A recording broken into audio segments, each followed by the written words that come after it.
Question number 4. What should our response be in light of the current conflict in the Middle East? Greg, take it away. I thought you were going to answer this one. Actually, when we were discussing this list, I had a little bit of a controversial take. I think maybe not a controversial take, but a take that I don't think is easy for people to digest. Um, oh, I guess I'm gonna go on this You one, just aren't go I? for it. There was there was somebody who asked Jesus, um, you know, what is the most important commandment? And he says, Jesus, of course, says, love God and love your neighbor. But then the question is asked, who is my neighbor?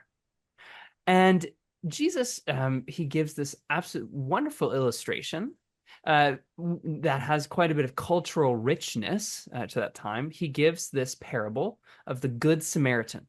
For many of you, you may know this parable. For many of you, you may not. It talks about how there's this man who is beaten. I assume this Jewish man Jesus is describing, who is beaten in between traveling between two locations, beaten, robbed, left for dead, and a religious leader passes by, looks at him, actually chooses to go on the other side of the road, not help. Then a Levite goes, sees him on the side of the road and passes by, doesn't help. And then a Samaritan.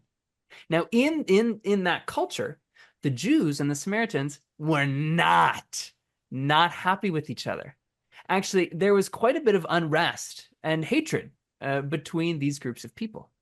But in this illustration that Jesus gives, it's the Samaritan that chooses to go out of his way to show love to this man, to this Jew, who culturally that would never happen. That was unheard of. It like no one in their right mind would show love to a Samaritan if you were a Jew, or a Jew if you were a Samaritan. And the Samaritan does everything in his power to show love, to help this person who normally would be um, on the opposite side of the fence. And this is quite a profound parable, I believe, that Jesus shows. I think it's relevant in many different ways. But personally, when I reflect on this parable and I think of the conflict right now in Israel with Palestine, um, I want to very, very quickly say violence is so horrible and so terrible, and there's so many people being displaced and so much injustice that is being shown, and innocent people that are being raked over the coals for political and this social unrest. And this is horrible. Oh, it is just absolutely horrible. And I can't help but just feel just wrenched for these people, um, for Israelites, for Palestinians, who all are being shown injustice because of this political unrest. It to me it is just such a shame. And when I think, what is my role in this?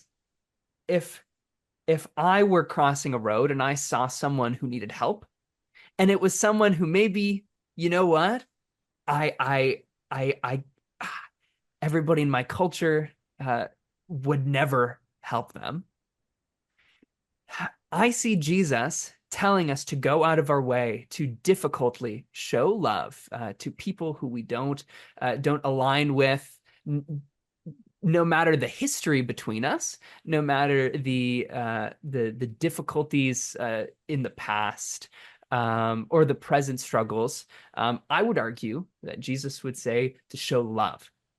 Um, I think this particular in this particular difficult situation, the Palestinian and Israel conflict, I think right now in our culture, one thing that happens is you have to make your take known. You got to make sure that you put your take on a billboard so that people are allowed to align themselves with you, right? Okay, so you support Palestine. All right, I can see you actually care, or vice versa. I see you care about Israel, so I know that you are actually a reasonable person. When in reality, these people are fighting, and there's just so much injustice on both sides.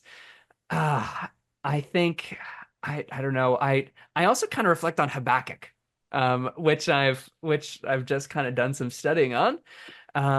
Habakkuk, uh, to give context for those of you who might not have read it, lived in a time where there was horrible corruption and unrest in Israel. And he's upset and he prays to God. And he says, God, why is it that there's all this corruption in Israel? Why is this happening? And God says, I am sending the Babylonians to take over. They're rising in power. And Habakkuk is like, what? Okay, the Israelites were doing some bad stuff, yes. But the Babylonians are so much worse. Why is it that you would allow their worst evil to come and overtake this less evil? God, do you agree with their evil? Do you agree with the evil of the Babylonians? And God makes it very clear. No.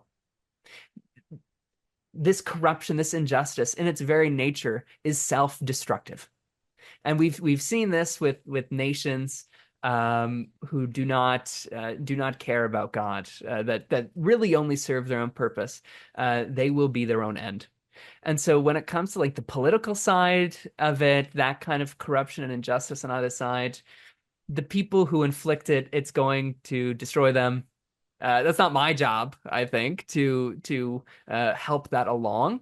Um, but God also makes it clear to Habakkuk that those who are righteous, those who have faith, will be saved. And I guess when I think about all these different things, if I were to summarize my big little ramble right here, it would be I think it's my job to show love, and the corruption and the injustice that is happening and that is horrible, I think will destroy itself. And so my role, I would believe, is to show love to people who are in need. Um, and I think that's what Jesus would do. That's my, is this a controversial take? Write it in the So comments. so This is, so it yeah. doesn't matter what their race is, what their background, you would just be kind to them. That's a little wild. That's what Jesus Christ Yeah, did. yeah, yeah. Uh, no, really good take and good answer there. And a couple things I jotted down thinking about this are align pretty well with what you just said. I think we we're told to pray for the peace of Jerusalem or Yes. Israel. Yes. So that's a really practical thing we can do. That's a great response. And guess who has to hear about that? Nobody God. except God, That's right. right? Right? So as you were saying, we don't need to have billboards. We don't need to be out trying to win a political movement or make a political statement, but by all means pray for for peace in that area of the world, right? Um, the other really practical thing is like don't be hateful. Be- Yeah. what we tend to do is if we agree more with the Palestinians, then we're hateful to the Jews, and if we agree more with the Jews and we're hateful to the Palestinians and we don't care about their plight, right? Let's just not hate any of them. Yeah. Like um and there is a this one I do understand, and I think this is probably where the question comes from because there is a supernatural hatred towards the Jews Mm. that has nothing to do with this conflict. Mm. Um, and so again, I don't think this is something we have to be jumping up and down and shouting about, but it's something for us to be aware of Mm. and That's right. aware, even as we watch the news and all of that, to make sure that we don't get sucked into this supernatural hatred. And this goes way back, right? Way back to Abraham and way back to God made a promise to the Jewish people, and he's going to keep that promise. And um, there's a spiritual force, if you will, Mm. that has been at work to try to destroy the nation of Israel. And it's actually a really interesting study to see how weird it is that there still is a group of people called the Jews, Yeah. right? With all the attempts to wipe them out, Yeah. with the fact that they were had no nation. Like you look at people groups that get dispelled from their homeland, doesn't take long before they are no more, right? Mm. But God has supernaturally preserved this group of people because he made a promise to them. And there is a supernatural hatred and a lack of understanding of them Mm. in the world. And so there are these supernatural forces at play too. But that does not mean, and this is where I think Christians can get off base, is in an attempt to support the people of God or the nation of Israel, we write them a blank check Right. and say whatever they do is okay. And Mm. and that's not true either. Like you look back into the Old Testament, they did many things wrong and they were um God had to bring judgment and all kinds of like they make mistakes and so I don't have to worry about that. Mm. And I don't have to be the judge of who's right or who's wrong. I need to pray for peace Yeah. and I need to not hate either side Yeah. and That's it. show love and kindness. And here's like the big picture thing as Christians that we need to focus on is we need to worry more about the kingdom of God than the kingdom of Israel, Yeah. right? That we are to be seeking for God's kingdom to come and God's kingdom is not a location. It's the way God rules in the universe. Mm. It's the way it's bringing God's nature into this physical world. It's allowing him to have control of our lives. Mm. And so that means his compassion, his mercy, his holiness, and like making that part of my experience and bringing that into the experience of people around me, right? So Right. so if we worry about that and stop worrying about politics, right? Because this world isn't ours and it's not our job to make sure the Jewish nation endures. God made that promise. Yeah. God will keep his word.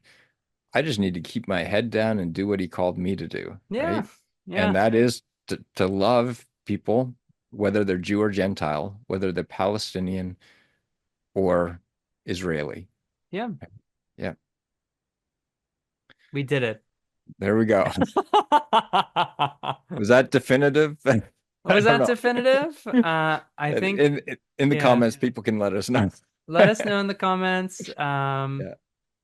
If you clicked off the video after I started rambling because you're like, this guy, what is he saying? I understand.